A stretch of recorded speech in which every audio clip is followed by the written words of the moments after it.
السلام عليكم ومرحبا بكم في هذا الفيديو جديد. نبدأ بالصلاة على رسول الله. اللهم صل وسلم على سيدنا محمد وعلى آله وصحبه أجمعين.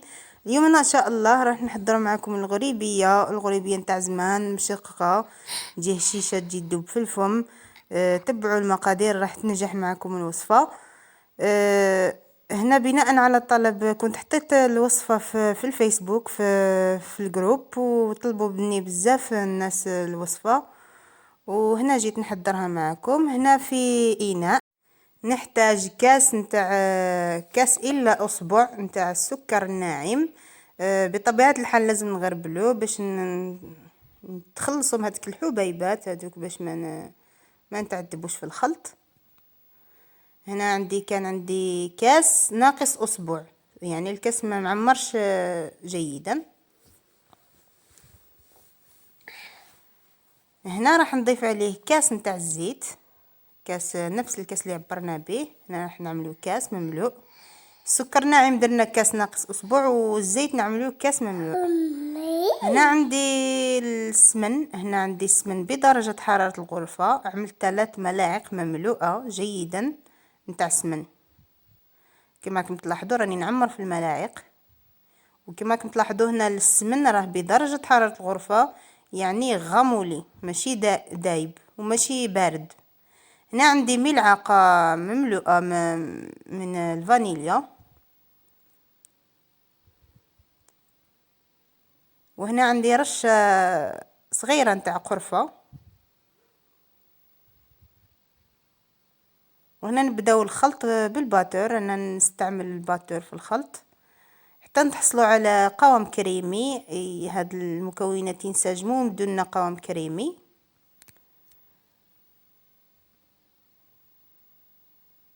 اللي مازال ما دارش جام، من فضلكم ديروا لي جام.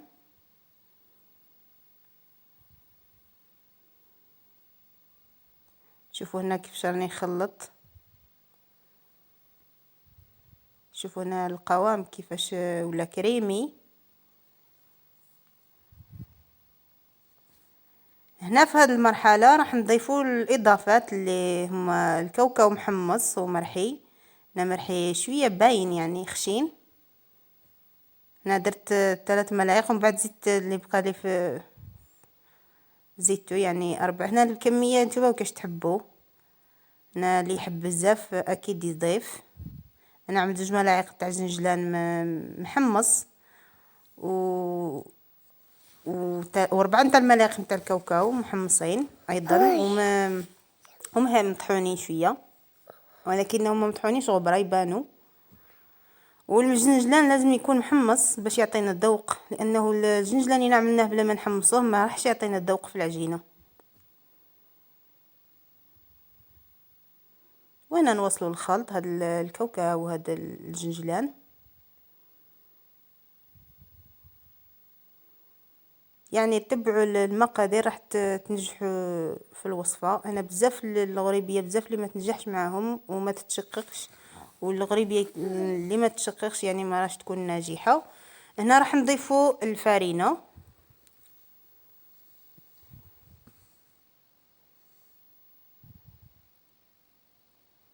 هنا راه عندي الخميره الكيميائيه اللي هي الخماره نتاع الكاطو.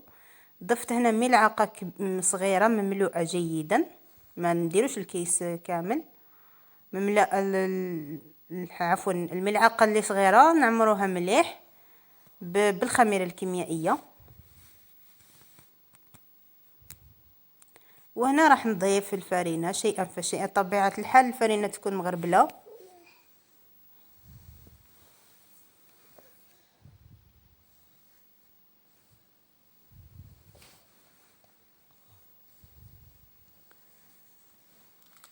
انا دائما نستعمل ملعقه خشبيه في الاول، ومن بعد نستعمل يدي.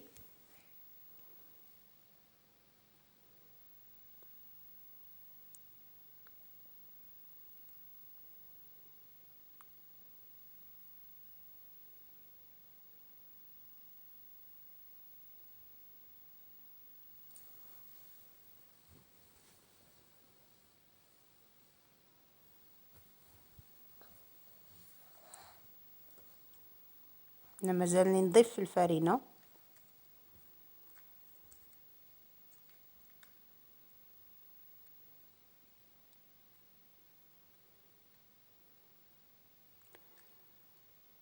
هنا راح ندخل يدي باش نتحكم في القوام تاع العجينه.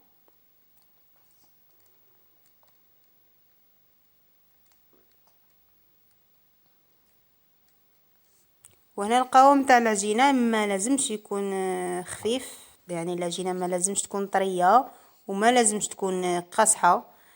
يعني راح تكون الا كانت قاصحه راح الغريبيه ما تجيناش هشيشه، والا كانت طريه راح الغريبيه تاعنا تهبط معنا في الفرن.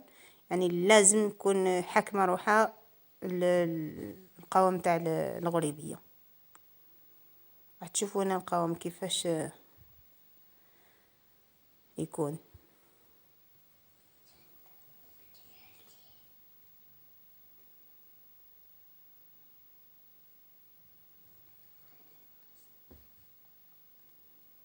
انا مازال يخصها العجينه، مازال كانت طريه هنا في هذه المرحله. شوفوا هنا نضيف بشويه بشويه باش ما تشمتنيش وتقصاح، وما نجبرش كيش نعاود نصحح الخطأ. يعني نضيف الفرينه شيئا فشيئا.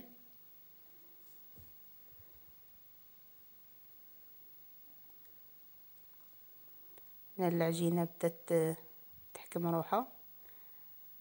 هنا عفوا الزاويه نتاع التصوير ما انتبهتش، راها شويه بعيده شويه ما بيناش. شوفوا هنا العجينه هذا هو القوام، يعني تكون متماسكه ماشي طريه، نشكلوا الكره ما تهبطش معانا. انها الا كانت طريه راح كي ندخلوها الفرن راح العجينه تهبط وتسوح وما توليش الشكل نتاع الغريبيه شباب.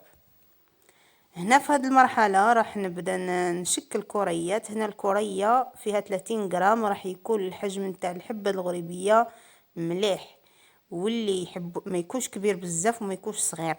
واللي يبغي الحبه نتاع الغريبيه تكون كبيره يعني يروح من 35 غرام حتى ل 40 غرام، ولكن الحبه تكون كبيره بزاف. هنا 30 غرام الحبه تكون رائعه. انا بالنسبه ليا ديال الحبه نتاع الغريبيه ما تفوتش هاد الميزان. انا ولا كانت كبيره بزاف راح تولي الشكل ديالها ما ماشي مليح.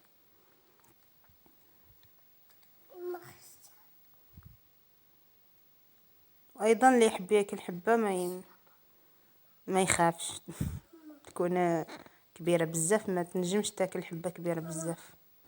هنا راني نشكل في الكريات نتاعي. هنا بعد ما شكلت كامل الكريات، هذه هي الكميه اللي خرجت لي. شوفوا هنا عملت قليل من القرفه فوق الحبات نتاع الغريبيه. هنا الغريبيه ديالي كنت دخلتها للفرن، وهنا في الفرن لازم يكون ساخن من قبل. وكي ندخلوها الفرن الا كان الفرن نتاع الضوء راح تتشقق ويكون فونتيلي، راح تشقق الروحه بلا ما تعملوا اي شيء. ولكن اذا كان الفرن تاع الغاز يعني العادي الكوشه العاديه كيما نتاعي انا، كي ندخل الغريبيه للفرن نفوج الفرن شويه ما نبلعوش كامل باش الغريبيه نتاعي تتشقق وتخرج في هذا الشكل. الفرن لازم يقعد شويه مفوج باش هذاك الهواء مع السخانه اللي داخل الحبه نتاع الغريبيه راح تتشقق معانا. وهذه هي الغريبيه نتاعنا. بعد ما كملنا ديال الكميه اللي عطاتني هاد المقادير عطاوني هاد الكميه. شوفوا هنا الحبه نتاع الغريبيه نتاعي، شوفوا الشكل جا رائع، والغريبيه جات هشيشه شوفوا من الداخل وفيها جنجله وقوقاو يمدوا بنه رائعه لهذا الغريبيه. نتمنى انكم تجربوها وتنجح معاكم. راح نخليكم الرابط نتاع الجروب باش اللي تجرب الوصفه نتاعها تحط لنا في الجروب باش نشوفوا اذا كانت ناجحه. والى هنا نخليكم في رعايه الله وحفظه، وان شاء الله ما تنسوناش بالجنب وبالبارطاج وبالاشتراك. اللي مش مشتركه في القناه نتمنى انها تشترك. والى هنا نقول لكم السلام عليكم ورحمه الله